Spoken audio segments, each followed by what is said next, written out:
Life After Prison. By Silence You. Kabanata 1881 hanggang 1890.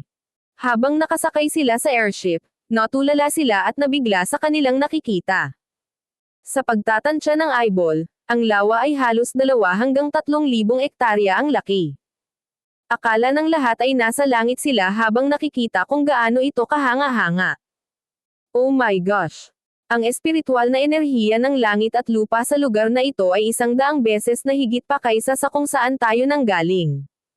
Nararamdaman mo ba ang kapangyarihan ng langit at lupa sa lugar na ito? Napakayaman. Kaya ito ang maalamat na sagradong lawa. Hindi ko inaasahan na ganito kalaki. Hahaha. Sa wakas nandito na ako. Hindi ako pupunta kahit saan hanggat hindi ako nagiging Supreme Saint. Napangiti si Furland matapos marinig ang mga iyon. Nasa unahan siya sa pagpipiloto sa airship. Nang makapasok na ang airship sa zone, mabilis niyang binilisan ang takbo. Sa loob ng ilang sandali, ang airship ay umaaligid sa gitna ng lawa kung saan mayroong isang sky island sa itaas ng lawa. Ilang sandali. Nakita ni Severin ang ilang guhit ng mga ilaw na bumaril mula sa buong lugar. Ang mga dambuhalang lumilipad na espada ay mga airship, at isang dragon ang lumikha ng mga bahid ng liwanag. Walang alinlangan, silang lahat ay puno ng mga taong karapat-dapat na pumasok sa sagradong lawa. Gaya ng inaasahan, nang ang dambuhalang lumilipad na espada ay nasa itaas ng Sky Island, narinig nila ang isang malakas na boses na nagsimulang magsalita. Lahat, bumaba ka agad. Papasok ka sa Sky Island para magsimula ng pagsasanay. Magsasara ang sagradong lawa pagkatapos ng 3 buwan. Tumalikod si Furland na nagmamaneho ng airship at sinabi sa lahat. Pumunta ka. Ngunit tandaan na ang sagradong lawa ay mananatiling bukas sa loob ng 3 buwan lamang. Kahit na hindi ka umunlad at maging isang Supreme Saint, kailangan mong lumabas. Maghahanap ka ng sarili mong espasyo batay sa pangalan sa Jade Sleep. Huwag mong subukang gumawa ng anumang gulo o away. Ako ang unang magpapalayas sa sino mang sangkot dito. Nagbabala si Furland at sinabi rin sa kanila ang tungkol sa mga patakaran ng natatakot na lawa. Ang lahat ay nakinig ng mabuti at hindi nang ahas na sumuwi sa anuman. Pagkatapos ay dumaloy sila sa Sky Island. Nakita ito ni Severin at ganoon din ang ginawa kay Woolrich at sa iba pa. Noong nasa Sky Island siya, napagtanto niyang napakalaki ng isla. Sa gitna ng isla, may isang bundok na may napakataas at matalim na taluktok. Sa daan, napag-usapan ni Furland ang tungkol sa impormasyon ng natakot na lawa.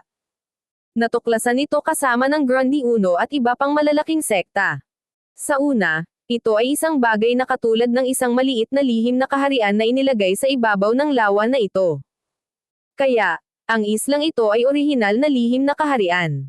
Dahil halos 10,000 tao ang dumating upang makuha ang kapangyarihan ng langit at lupa, ang isla ay kailangang isara sa loob ng 20 taon upang makabuo ng sapat na kapangyarihan ng langit at lupa. Iyon na ang oras para sa susunod na pagbubukas. Nang makapasok na si Severin at ang iba pa sa Sky Island, nagpatuloy sila sa paghahanap ng kanilang sariling espasyo ayon sa kanilang mga Jade Sleep. Ang swerte ay nasa kanilang panig dahil ang kanilang mga puwang ay hindi malayo sa isa't isa. Hindi na sila nagaksaya ng oras at nagsimula na silang mag-training. Ang kapangyarihan ng langit at lupa ay nagsimulang dumaloy sa kanilang mga kalawakan. Nang mangyari iyon, nagsimulang pumasok si Severin sa isang zona, na para bang madali niyang naiintindihan ang lahat ng misteryo o tanong na mayroon siya. Mabilis na lumipas ang 1 buwan. Samantala, may palasyo sa tabi ng Sky Island. Naroon si Furland at ang iba pa na nagpupulong. Nandito ang lahat mula sa 4 na pangunahing sekta ng South Sky na responsable sa pagpapanatili ng kaayusan. Sabi ng isang Supreme Saint Elder mula sa Pure Void Sect, si Razor. Nagtataka ako kung gaano karaming mga tao ang lilikha ng isang kahanga-hangang pananaw sa panahon ng pambihirang tagumpay o kung ilan ang magiging mga henyo. Ang elder mula sa Dayform Sect, si George Long, ang sumagot. Sa tingin mo ba ay madaling maging isang henyo? Mayroon lamang 7 o 8 sa huling pagkakataon. Tumingin kay Furland ang isang matanda na may kulay abong buhok at sinabing.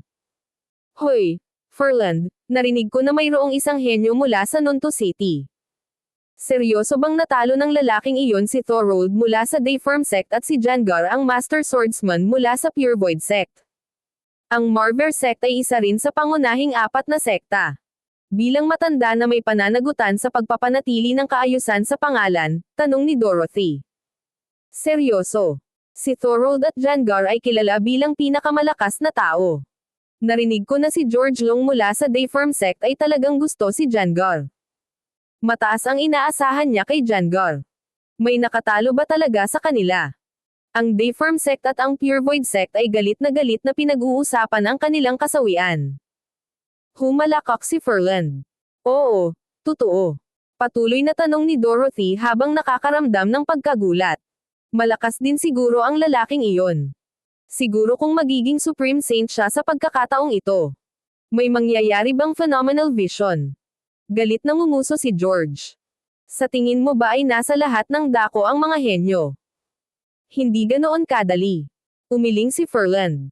Naalala niya kung paano madaling nakuha ni Severin ang tunay na diwa ng pagiging isang eskrimador at isa sa pinakamalakas na tao na nakita niya sa iba pang level 9 Royal Saints. Sino ang nakakaalam? Siguro. Samantala, biglang nagmulat ng mata si Severin mula sa kanyang pagsasanay. Nagdadalamati siya. Nakikita ko. Pagkatapos pinuhin ang kapangyarihan ng langit at lupa, maaari kong gawing primal spirit ang aking mental na kapangyarihan. Batay sa kung paano tumatakbo ang kapangyarihan ng langit at lupa, ang tunay na kahulugan ng martial soul ay nagmumula sa paggamit ng karaniwang mga diskarte sa pakikipaglaban. Kapag naisip na niya iyon, mabilis niyang hinigop ang lahat ng kapangyarihan ng langit at lupa sa malapit. Mabilis na pumasok sa kanyang katawan ang kapangyarihan ng langit at lupa. Bigla niyang napansin na may nag-i-evolve sa kanyang katawan habang dumarami ang kapangyarihan ng langit at lupa sa kanyang katawan. Hindi ko sinasadyang na-activate ang isang espesyal na konstitusyon o kapangyarihan. Iyon ang posibilidad na maisip ni Severin. Sa Blue Realm, ang isang Royal Saint ay makakapag-activate ng isang uri ng espesyal na konstitusyon o kapangyarihan kapag siya ay umuunlad upang maging isang Supreme Saint. Ito ay isang paraan ng pagpapatunay na siya ay pambihirang talento.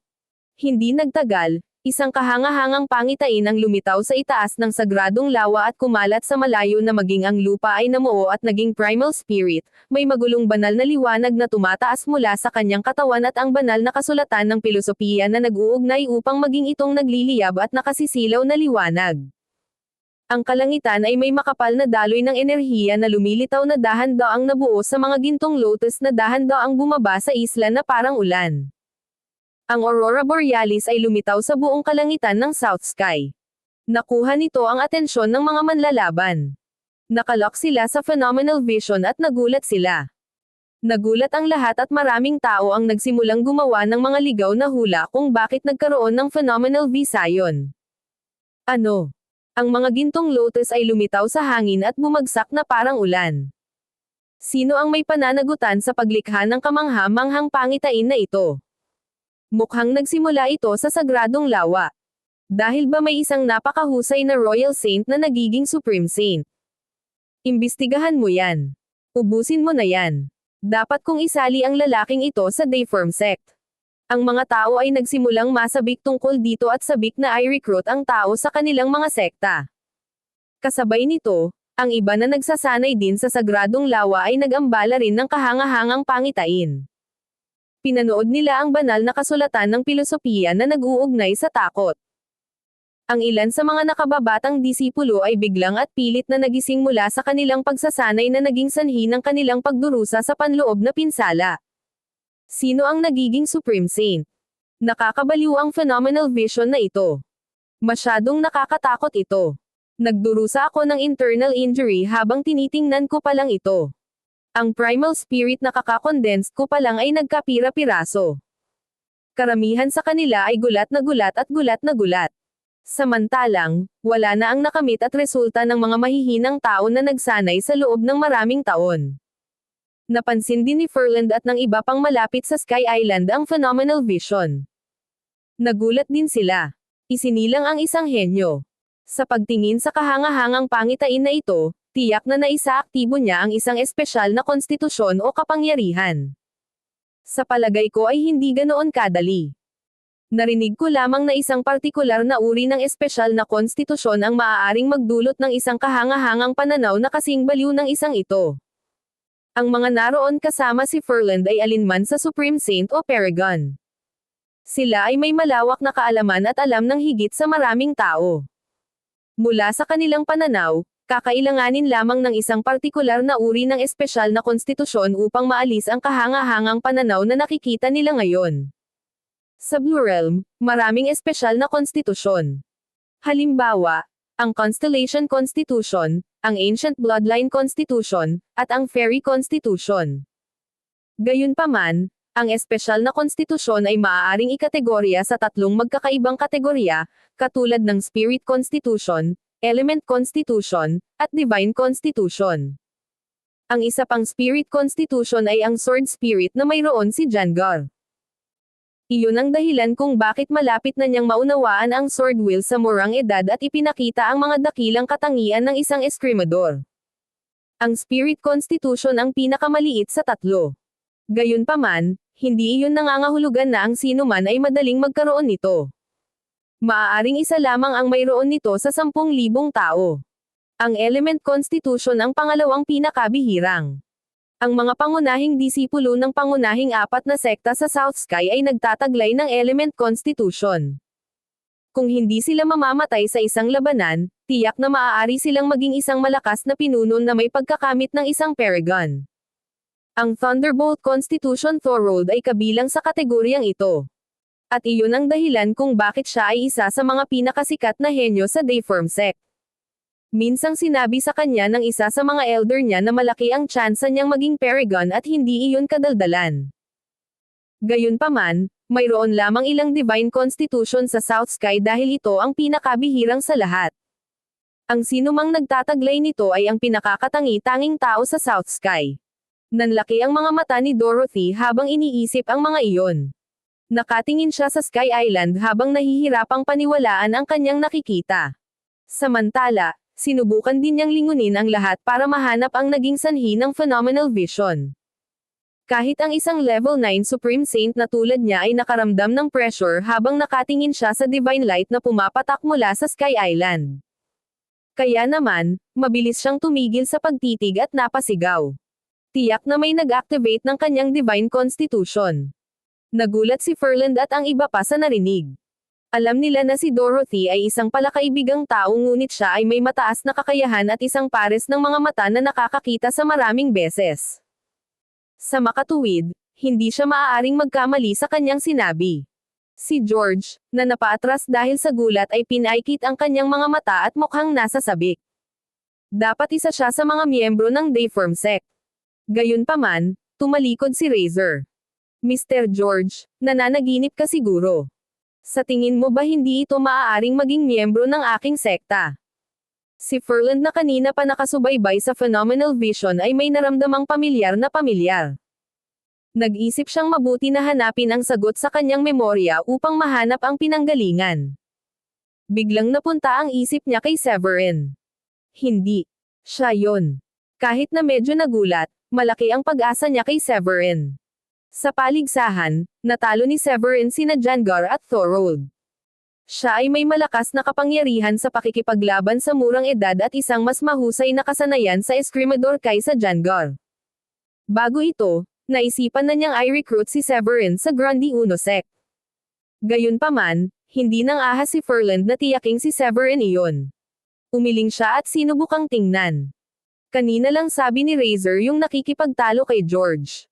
Ferland, nabalitaan kong dinala mo ang isang henyo mula sa Nonto City. Sa tingin mo ba siya ang may pananagutan sa phenomenal vision? Narinig ni George ang tanong at nawala ang kanyang galit. Bilang kapalit, tumawa siya. Imposible lang iyan. Ang kahangahangang pananaw na ito ay mula sa pag-activate ng isang Divine Constitution. Sa tingin mo ba ay isang henyo mula sa isang maliit na lungsod ang posibleng maging responsable para dito? Hindi natuwa si Razor sa narinig. Nang magsasalita na sana siya ay pinigilan siya ni Ferland.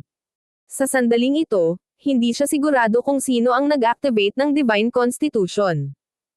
Tama na. Gamitin na lang natin ang Enchanted Mirror para malaman ito. Sabi ni Furland. Nang walang pag-aalinlangan, itinaas niya ang kanyang kamay para ispell ang Enchanted Mirror. Maya-maya, may lumitaw na mahinang liwanag at dahan-daang naging salamin. Mula sa salamin na iyon, malalaman nila kung sino ang nag-activate ng Divine Constitution. Si Severin ang nagkakaroon ng pambihirang tagumpay. Sa bawat paghinga niya, isang malaking halaga ng banal na liwanag ang lumitaw at bumabalot sa kanyang katawan na tila siya ay isang supreme being. Hindi napigilan ni Razor ang mapangiti. Hahaha. Anong sabi ko? Siya talaga. Pagkatapos noon, binigyan niya ng nakakaakit na tingin si George. Nagdilim ang mukha ni George dahil sa galit na nararamdaman niya na parang sinampal ng katotohanan ang mukha niya.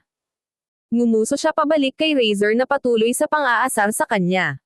Hindi ito ang unang pagkakataon na nagkaroon ng alitan sina George at Razor at hindi ito nakakagulat kay Furland.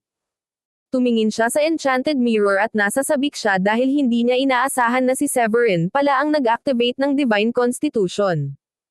Para sa isang taong may Divine Constitution, sandali lamang bago siya maging Supreme Saint.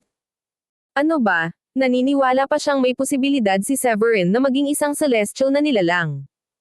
Kung matagumpay niyang may recruit si Severin sa Grundy Uno Sect, maaari itong magdala ng isang maunlad at magandang kinabukasan sa sekta sa loob ng ilang libong taon. Sa sandaling nasa isip niya ang pag-iisip na iyon, mukhang nasasabik siya at mabilis na inalis ang pagkakakast ng Enchanted Mirror at ginamit ang kanyang Jade Pendant para makipag-ugnayan ng palihim sa sekta para sabihin ito sa pinuno ng sekta. Hindi lang si Furland. Ganoon din ang ginawa ng iba ng tuluyang makabawi. Ito ay ang Divine Constitution, pagkatapos ng lahat. Ang pinakamatibay na konstitusyon sa Blue Realm. Anumang sekta na nag-recruit kay Severin ay magiging pinakamalakas na sekta sa South Sky at ilalagay din ang sekta sa lugar upang maging sagradong lupain. Siyempre, hindi sila uupo at hintayin si Furland na i-recruit si Severin sa Grundy Uno Sect.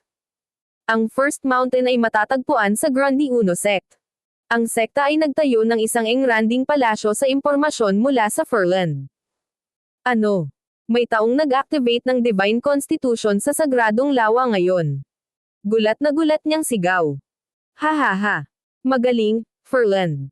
Pupunta ako dyan. Ang napakahusay na taong ito ay dapat maging miyembro ng aming sekta. Samantala, ang pinuno ng sekta ng Dayform Sect, ang Pure Void Sect, at ang Marver Sect ay nakatanggap ng impormasyon mula sa kani-kanilang mga elder. Lahat sila ay sumugod sa sagradong lawa tulad ni Oscar. Hindi alam ni Severin na nagpatuloy sa pagsasanay sa Sky Island kung gaano kalaki ang kaguluhang naidulot niya sa mundo ng mga cultivator sa South Sky. Habang nasa kanyang espasyo, ipinagpatuloy niya ang pagtutok sa kanyang pagsasanay. Ang banal na liwanag ay tumakip sa kanyang katawan at buhok na nag-iiwan sa mga ito na kumikinang na may mahinang kinang na tila siya ay isang celestial na nilalang. Nakapikit siya. Habang humihinga siya ng mahaba, may lumalabas na fog sa ilong niya na hugis dragon. Patuloy niyang hinigop at dinadalisay ang kapangyarihan ng langit at lupa. Habang tumatagal, unti-unting hamupa ang banal na liwanag na tumatakip sa kanyang katawan. Samantala, may isang impormasyon tungkol sa konstitusyon ang biglang lumitaw sa kanyang isipan. Ang Chaotic Constitution. Nireranggo nito ang numero 10 sa listahan ng Divine Constitution. Isang konstitusyon na pinapangarap ng maraming cultivator na taglayin dahil may kakayahan itong tumulong sa cultivator na talunin ang isang celestial being kapag naabot niya ang isang tiyak na antas ng kapangyarihan. Nangangahulugan din ito na ang taong may ganitong konstitusyon ay napakatalino. Matapos malaman na naisaaktibo niya ang isang espesyal na konstitusyon at ang espesyalidad ng konstitusyon, siya ay natuwa at natuwa. Marami pa siyang nalaman tungkol sa Blue Realm pagkatapos na gumugol ng ilang buwan kasama ang Chortos sa Nunto City. Sa makatuwid, alam niya na ang mga cultivator sa larangang ito ay maaaring magkaroon ng ilang espesyal na konstitusyon. Maaari lamang itong isaaktibo kapag ang isang tao ay nagsisikap na maging isang Supreme Saint sa pamamagitan ng pagsipsip ng malaking halaga ng kapangyarihan ng langit at lupa sa sagradong lawa. Maraming mga magsasaka ang may mga normal na konstitusyon na nangangahulugang maaabot lamang nila ang isang tiyak na antas. Hindi lahat ay maaaring magkaroon ng espesyal na konstitusyon dahil ang espesyal na konstitusyon ay napakabihirang. Halimbawa, magkakaroon lamang ng isang tao na magkakaroon ng spirit constitution sa 10,000 tao. Gayunpaman, ang mga mayroon nito ay maaaring magsanay ng mas mabilis kaysa sa mga normal na tao. Hindi na kailangang sabihin, ang bilang ng mga taong nagkaroon ng element constitutions ay mas kaunti pa. Ang sinumang nagtataglay nito ay isang henyo na pahalagahan ng isang sekta. Tulad ni Severin na may divine constitution ang pinakabihirang sa lahat. Marahil mas mababa sa isang dakot ang lumitaw sa kasaysayan ng South Sky. Sa sandaling ito, nagsisimula ng maramdaman ni Severin na ang kanyang katawan ay nakakaranas ng matinding pagbabago pagkatapos niyang buhayin ang Chaotic Constitution. Ang mga pagbabago ay mabilis dahil ang kanyang selula ng katawan ay binigyan ng kapangyarihan ng hindi kilalang kapangyarihan. Nagsimulang kumulo ang kanyang dugo. May mga tunog din na lumalabas sa kanyang katawan. Hindi nagtagal, naging ginto ang kanyang dugo sa halip na pula. Ang kanyang mga buto ay inukitan ng pilosopiya. Higit sa lahat, masaya si Severin nang malaman niyang unti-unti nang tumataas ang kanyang natamo nang i-activate niya ang Chaotic Constitution. Na sinusundan ng bawat pagsipsip ng kapangyarihan ng langit at lupa, napagtanto ni Severin na unti-unting lumakas ang kanyang mental na kapangyarihan at naging isang maliit na tao sa kanyang utak. Tumingin siya sa utak niya at nakita niya ang isang maliit na nakaupo doon. Natuwa siya. Ito ba ang aking pangunahing espiritu? Naisip niya. Pagkatapos ay sinubukan niyang gamitin ito tulad ng kung paano niya ginamit ang kanyang telekinesis noong nakaraan. Ito ay halos pareho ngunit mas malakas. Halimbawa, maaari siyang tumingin sa malayo upang pagmasdan ang kanyang kaaway ngunit hindi ito malinaw. Kung susubukan niyang tumingin pa, malabo ang kanyang paningin. Ngayong may primal spirit na siya, gaano man kalayo ang tingin ni Severin, high definition ang nakita niyang imahe. Talagang nasasabik si Severin tungkol dito at sinubukang gamitin ang primal spirit para sa iba pang gamit. Lumipas ang 7 araw at sa wakas ay naunawaan niya kung gaano kay-special ang primal spirit. Pagkatapos niyang magkaroon ng kanyang primal spirit, naramdaman ni Severin na malapit na siyang magtagumpay dahil ang kapangyarihan ng langit at lupa ay nagpalusog sa kanyang katawan. Muli, baliw niyang hinigop ang kapangyarihan ng langit at lupa sa paligid niya para dalisayan ang mga ito sa kanyang katawan. Agad na lumakas ang kanyang aura at naabot niya ang Supreme Saint level. Gayunpaman, hindi siya tumigil doon. Ang kanyang natamo ay patuloy na tumaas. Makalipas ang ilang araw, nagkaroon ng panibagong tagumpay si Severin at naging level 2 Supreme Saint. Ang aura na kumalat mula sa kanyang katawan ay pinipigilan ang hangin at espasyo sa paligid niya na naging dahilan upang ito ay medyo hindi matatag. Gayunpaman, hindi nito napigilan si Severin. Ang kanyang katawan ay naging napakalakas pagkatapos niyang buhayin ang konstitusyon at naramdaman niyang maaari siyang magpatuloy upang magkaroon ng isa pang tagumpay. Tama siya. Makalipas ang isang buwan, lumitaw ang isang higanteng whirlpool sa itaas ng Severin. Ang kanyang natamo ay tumaas sa level 3 Supreme Saint. Sa wakas, tumigil siya sa pagsasanay at binuksan ang kanyang mga mata. Dalawang makapal na gininto ang sinag ang bumaril mula sa kanyang mga mata patungo sa langit. Nanginginig ang paligid niya. Isang hindi kilalang pilosopiya ang inukit sa bawat buto sa kanyang katawan upang lumikha ng isang nakakabaliw na kapangyarihan. Puno ng kapangyarihan ang tono at matipuno niyang katawan. Naniniwala siya na ang kanyang suntok ay maaaring tumimbang ng hanggang ilang tono at iyon ay kapag hindi siya sumuntok ng buong lakas. Kaya, naisip niyang madali niyang mapatay ang isang cultivator sa isang suntok lamang. Tumayo siya at naginat ng katawan. Napakasarap sa pakiramdam. Napakasarap sa pakiramdam na lumakas ang kanyang kapangyarihan. Lalo na dahil matagumpay niyang naabot ang level 3 Supreme Saint mula sa level 9 Royal Saint. Ang bilis ng kanyang pag-unlad ay maituturing na pinakamabilis sa South Sky. Gayunpaman, ang isang level 3 Supreme Saint ay magiging isang piling disipulo sa 4 na pangunahing sekta. Huminga siya ng malalim at pinakalma ang sarili. Pagkatapos ay ginamit niya ang kanyang divine sense upang makita ang kalagayan ni Woolrich at ang iba pa. Pagkatapos ng huling 2 buwan, si Woolrich at ang iba pa ay naging Supreme Saint. Maging sina Dayan, Sheila, at ang iba pa ay nakahabol. Ang ikinagulat ni Severin ay na-activate din ni Woolrich at ng iba pa ang espesyal na konstitusyon. Batay sa resulta mula sa kanyang divine sense, si Dayan at ang iba pang mga batang babae ay may spirit constitution habang sina Woolrich at Felipe ay may element constitution. Hindi man kasing baliw at nakakabaliw ang phenomenal vision gaya ni Severin, lumikha din ito ng kaguluhan sa kalangitan ng Sky Island. Pagkatapos noon, nalungkot siya. Hindi ko inaasahan na i-activate ni na Woolrich at Felipe ang element constitution. Kahit na ang element constitution ay hindi kasing lakas ng divine constitution, ito ay napakabihira din. Nai-imagine na niya kung gaano kahirap maglalaban ang apat na malalaking sekta sa isa't isa para i-recruit sila. Tinansya niya ang oras at 10 araw bago ang pagsasara ng sagradong lawa. Kaya naman, isinara niya ang kanyang lawa. Ang sagradong lawa ay may saganang dami ng kapangyarihan ng langit at lupa at espiritual na enerhiya ng langit at lupa na wala sa labas ng mundo. Sayang naman kung hindi niya ipagmamalaki ang sandaling ito. Habang si Severin ay sakam na hinihigop ang espiritual na enerhiya ng langit at lupa sa paligid niya, ang mga pinuno ng sekta ng apat na pangunahing sekta ay naghihintay sa labas ng Sky Island ng higit sa 2 buwan. Sinulyapan ni Oscar mula sa Grundy Uno ang iba pang 3 sect leader, huminga ng malalim, at sinabing, "Ferland, sa tingin mo ba sasama siya sa atin?" Matapos marinig iyon, hindi napigilan ni Ferland na umiling. Isang tanong na hindi niya alam kung paano sasagutin. Ang apat na pangunahing sekta ng South Sky ay binubuo ng Grundy Uno sect, Dayform sect, Pure Void sect, at Marver sect. Sa kanila, ang Grundy Uno sect ang pinakamalakas sa lahat. Ang pinakamalakas na cultivator ng sekta ay isang level 8 Royal Paragon. Tinatawag itong pinakamalaking sekta ng lungsod ng South Sky ng mga tao. Gayunpaman, ang iba pang 3 sekta ay hindi masyadong malayo sa Grundy Uno sect. Medyo mahina lang sila. Ang Dayform sect ay dalubhasa sa katangian ng kidlat.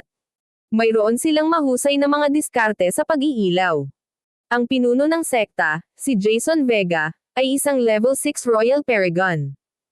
Siya ay kilala na makapag-cast ng maraming mga diskarte sa kidlat at ang pinakamalakas na Royal Paragon sa South Sky. Ang Pure Void sect ay hindi rin masama. Kahit na ito ay nireranggo bilang pangatlo sa 4 na sekta, sila ay mga dalubhasa sa pag-aaral ng tunay na gawa ng pagiging isang eskrimador. Itinuring nila ang kanilang mga espada bilang kanilang buhay at nagsanay ng husto upang putulin ang lahat gamit ang kanilang mga espada. Ang pinuno ng sekta ng Pure Void sect ay tinawag na Kin Kruger. Siya ay dating pumatay ng isang hayop sa isang level 8 Royal Paragon noong siya ay level 6 Royal Paragon. Binigyan siya ng mga tao ng titulo, The Best Swordsman of South Sky. Bago dumating si Oscar sa Sagradong Lawa, sinabi sa kanya ni Ferland na naiintindihan din ni Severin ang sword wheel. May posibilidad na sumapi si Severin sa Pure Void sect para maging swordsman. Hindi banggitin, ang Marver sect ay naglalayon din na i-recruit si Severin. Karamihan sa mga miyembro ng Marver sect ay magagandang babae. Ang sekta ay nagkonsentrar sa attainment technique ng tantric sex na umaakit sa maraming lalaking cultivator na sumali sa sekta. Kaya, hindi sigurado si Oscar kung maaakit din si Severin na sumali sa Marver sect. Tumingin siya sa iba pang nakapaligid sa kanya at pabalik sa Sky Island na may tame time na ekspresyon habang hinihintay niyang magsara ang sagradong lawa. Mabilis lumipas ang oras. Ngayon ang araw na nagsara ang sagradong lawa. Huminga ng malalim si Severin. Ang kanyang hininga ay tumaas sa langit na parang isang matalas na espada at napunit ang kalangitan. Matapos niyang tapusin ang kanyang pagsasanay, hinawakan niya ng mahigpit upang maramdaman ang napakagandang kapangyarihan sa kanyang katawan. Natuwa siya at natuwa dito.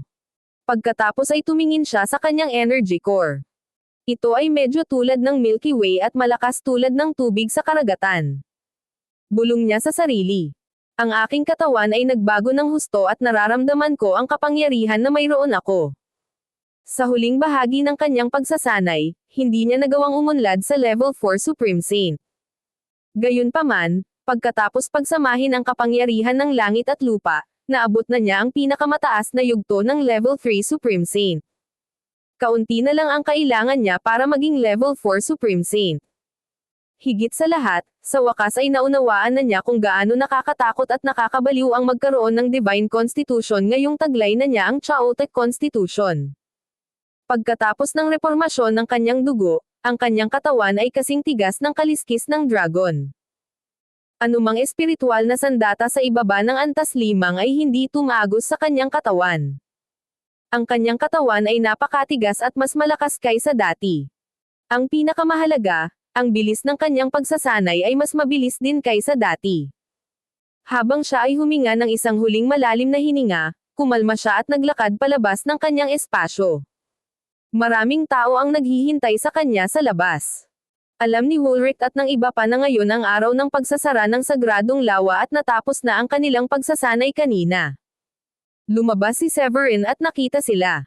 Mabilis siyang lumingon para tingnan ang kanilang mga natamo.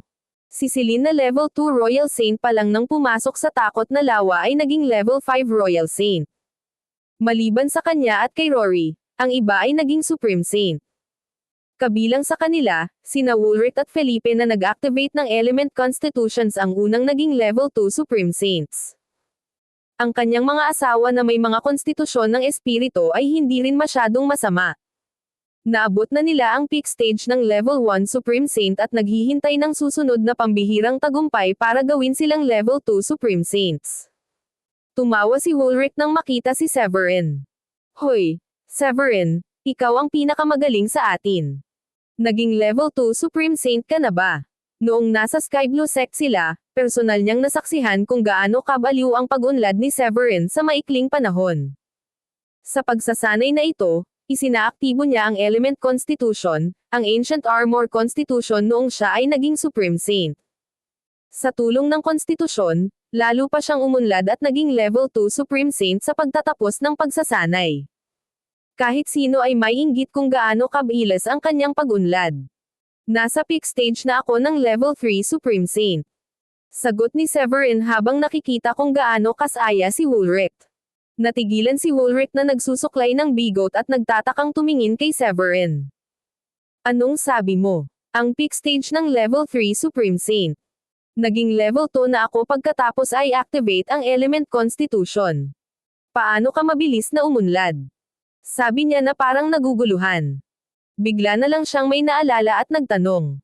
Severin, ikaw ba ang lumikha ng nakatutuwang phenomenal vision? Tumango si Severin. Oo, wala siyang tinatago. Hindi man niya aminin ngayon, ihahayag din ito ng mga elder na naghihintay sa kanila. Bukod dito, hindi tagalabas si Woolrich. Nagulat na naman si Woolrich.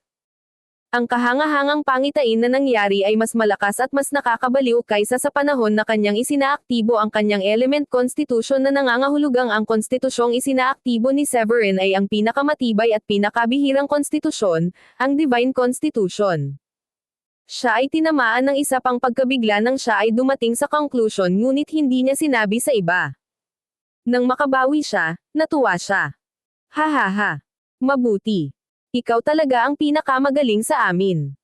Nakita ni Felipe ang reaksyon ni Woolrich at may naisip din siya. Pagkatapos ay mabilis nilang binigay kay Severin ang kanilang basbas. Noon lang, narinig ni Severin ang boses ni Celine. Tatay. Binabati kita sa pagiging level 3 Supreme Saint. Tingnan mo ako. Nag-improve na rin ako. Masayang ngumiti si Celine. Lumapit si Severin para haplasan ang kanyang ulo at pinayuhan siya.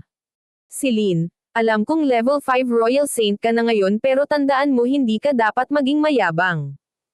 Bilang palaging masunurin na babae, tumango siya. Huwag kang mag-alala. Hindi ako magiging proud o mayabang. Pagkakita nyo na ngumiti si Severin at sinabi sa iba. Tara, dapat na tayong umalis. Magsasara na ang sagradong lawa. Nanguna siya at lumipad sa langit para lisanin ang Sky Island. Mula roon, natatanaw nila ang maraming guhit ng liwanag sa kalangitan. Lahat sila ay mga magsasaka na natapos na ang kanilang pagsasanay.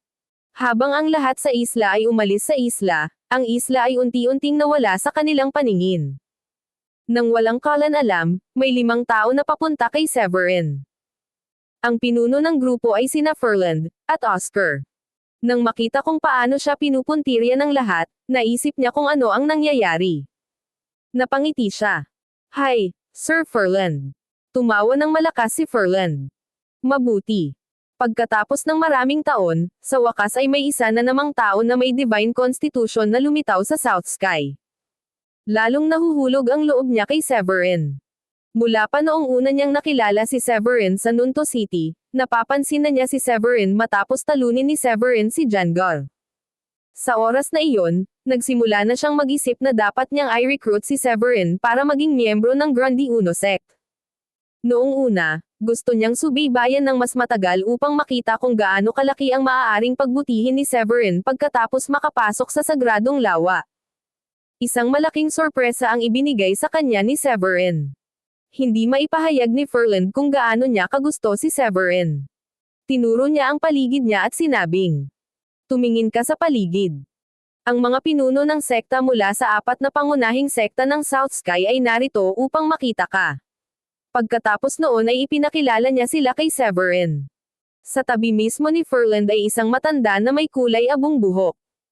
Siya ay may pambihirang aura na para bang may kasulatan ng pilosopiya na umiikot sa kanyang katawan na nagbibigay sa mga tao ng pakiramdam na maaari siyang maging isang Diyos. Isang tingin sa kanya at ang iyong puso ay laktawan ang isang tumibok. Siya ay walang iba kundi ang pinuno ng sekta ng Grundy Uno sect, si Oscar. Nang tumingin si Severin, bumalik siya na may magiliw ng ngiti at tango. Tumanggo naman si Severin at nakinig ng mabuti kay Furland. Pagtingin sa gilid, si Jason Vega, ang pinuno ng sekta ng Dayform sect. Siya ay isang nasa katanghaliang gulang na lalaki na may parisukat na mukha, isang matangkad na katawan, at kumikinang nakidlat sa kanyang katawan. Tapos ang katabi niya ay si Roman Hanna, ang sect leader ng Pure Void sect. Mayroon siyang higanteng espada sa likod at nakasuot ng berdeng robe na may burden na pattern sa harap ng robe. Ang kanyang temple hair ay naging kulay abo. Panghuli, si Cicely Parrish, ang pinuno ng sekta ng Marver sect. Siya ay tumingin napaka-elegante at ginawa ng isang mahusay na trabaho sa pagpapanatili ng kanyang kagandahan. Sa itaas ng sagradong lawa, halos lumuwa ang mga mata ng mga cultivator na natapos na ang kanilang pagsasanay nang marinig nilang sinabi ni Furland. Narito ang pinuno ng sekta ng 4 na pangunahing sekta. Balita ko sila ay alinman sa antas 6 na Royal Paragon o mas mataas. Sobrang seloso ako. Hindi mo ba narinig ang sinabi ni Mr. Furland? Isang lalaking nagngangalang Severin ang matagumpay na nagtataglay ng Divine Constitution. Divine Constitution. Wala pang isang dakot ng mga tao ang nagtataglay nito. Ang sabi-sabi, sino mang may reg along iyon ay tiyak na magiging isang Supreme Paragon. Bakit hindi nangyari sa akin? Siguro siya ang nakakuha ng pinakamahinang Divine Constitution. Maraming iba't ibang Divine Constitution at ang pinakamahina ay kapareho ng pagkakaroon ng Element Constitution. Nagpa siya si Oscar na nasa unahan na tingnan muna ang nakuha ni Severin ngunit unti-unting naakit ang kanyang atensyon sa konstitusyon na mayroon si Severin. May kakaiba at kakaiba sa kanyang konstitusyon. Ang kanyang balat ay matigas na parang bato. Ang kanyang dugo ay parang lava mula sa bulkan at ang kanyang katawan ay mainit na parang oven at naglalabas ng mahinang magulong pressure. Sa pangkalahatan, ito ay may gininto ang kinang at kumikislap na may mahinang banal na ningning. Gulat na bulalas ni Oscar. Ito ba ang Chaotic Constitution na nasa top 10? Ano? Ang Chaotic Constitution. Mabilis na ginamit ng iba pang 3 leader ng sekta ang kanilang banal na sentido upang sumulyap sa paligid ni Severin na parang may natuklasan silang nakatagong kayamanan. Maya-maya pa'y napabuntong hininga sila at mukhang gulat na gulat. Tama si Oscar. Ito ang maalamat na Chaotic Constitution. Hindi ako makapaniwala na na-activate niya talaga ang maalamat na konstitusyon na ito. Kapag nasanay na siya sa konstitusyon at malayang mapagmanyobra ito, madali niyang mapatay ang isang celestial na nilalang. Lumikha ito ng ripple effect kung saan ang iba ay nagsimulang bumulalas ng nakakagulat. Ano ang narinig ko? Isang nangungunang 10 Divine Constitution. Ang huling Chaotic Constitution na lumitaw sa South Sky ay humigit kumulang 31 bagay at ngayon ang taong iyon ay isa ng Supreme Saint. Kalokohan. Bakit hindi ako ang nag-activate ng Divine Constitution? Maraming cultivator ang tumingin kay Severin ng may inggit at inggit. Tumalikod si Oscar at sinabing, Mr. Severin, isang karangalan na narito upang masaksihan ang maalamat na konstitusyon na ito. Ako ay nasa sabik. Bago kita makita, marami akong naisip na sabihin sa iyo ngunit ngayon ay hindi ko alam kung saan magsisimula. Kung wala kang mapupuntahan pagkatapos nito, bakit hindi mo pag-isipang sumali sa Grandi Uno Sect? Napagpasyahan niyang ipadala kaagad ang kanyang imbitasyon pagkatapos ng pagsisikap na purihin si Severin sa bawat salitang naiisip niya. Narinig ito ng iba pang pinuno ng sekta at pinagalitan si Oscar sa kanilang mga puso. At naglakas loob siyang tawagin ang kanyang sarili bilang pinuno ng sekta. Nakakahiya.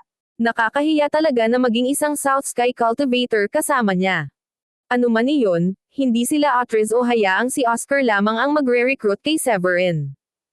Ayaw nilang bitawan ang pagkakataong ito na gawing miyembro nila si Severin kaya sinimulan na rin nilang sabunutin si Severin ng mga papuri. Mr. Severin, ikaw ay isang bata, matalino, at talentadong tao. Nabalitaan kong natalo mo sina Thorold at Jangar bago ang pagbubukas ng sagradong lawa. Napakabait mong tao. Gayunpaman, napakalakas mo at mapagpakumbaba. Talagang kakaiba at hindi pangkaraniwan ang ipinakita mo sa akin. Hahaha. Mr. Severin, magiging interesado ka bang sumali sa Marber Sect? Karamihan sa mga miyembro namin ay magaganda, bata, at kaakit-akit na mga babae. Ganoon din sa mga elder. Malaya kang pumili ng kahit sinong gusto mo. Kung magpasya kang sumali sa amin, ako mismo ang magtuturo sa iyo. Sa puntong ito, hindi na mahalaga ang kanilang dignidad. Para sa kanila, walang kwenta kapag may isang taong may Divine Constitution na nakatayo sa harapan nila. Ang una nilang prioridad ay makipag-ugnayan muna kay Severin. Si Severin, ang pambihirang likas na kakayahan na nag-activate ng Divine Constitution. Hanggat siya ay nananatiling buhay, siya ay may mataas na posibilidad na maabot ang Supreme Paragon level. Ano ba? Maniniwala pa sila na may pagkakataon siyang umakyat at maging isang celestial na nilalang. Anumang sekta na matagumpay na naka-recruit kay Severin ay maaaring magagarantiya ng isang maunlad at magandang kinabukasan para sa sekta sa loob ng hindi bababa sa 10,000 taon. Nang makita kung paano siya patuloy na binibigyan ng mga papuri ng mga pinuno ng sekta, natutuwa itong si Severin. Umiling siya at sinabing, "Salamat sa lahat sa mga papuri." Tuwang-tuwa si Oscar nang makitang hindi nagpakita ng anumang pagmamataas si Severin sa kabila ng maraming papuri. Mr. Severin, kung payag kang sumapi sa aking sekta, ikaw ang magiging pangunahing alagad namin at ang pinaka-iginagalang na alagad. Ginagarantiya ko na bibigyan ka ng mga mapagkukunan upang matulungan kang maabot ang pinakamataas na antas ng Paragon. Nang marinig iyon, medyo naantig si Severin. Matapos maging Supreme Saint, pakiramdam niya ay lalong nagiging mahirap ang umasenso. Ang bawat hakbang pasulong ay nangangailangan ng napakalaking halaga ng mga mapagkukunan. Maraming mga cultivator ang natigil sa Supreme Saint level sa natitirang bahagi ng kanilang buhay na hindi makasulong sa Paragon level. Maliban doon, pinahirapan siya ni Oscar na tanggihan ng inalok siya ni Oscar na maging pangunahing disipulo ng sekta. Sa Grandi Uno Sect, ang mga disipulo ay ikinategorya sa 4 na magkakaibang ranggo. Pagpapangalan, ang panlabas na disipulo, ang panloob na disipulo, ang piling disipulo, at ang pangunahing disipulo.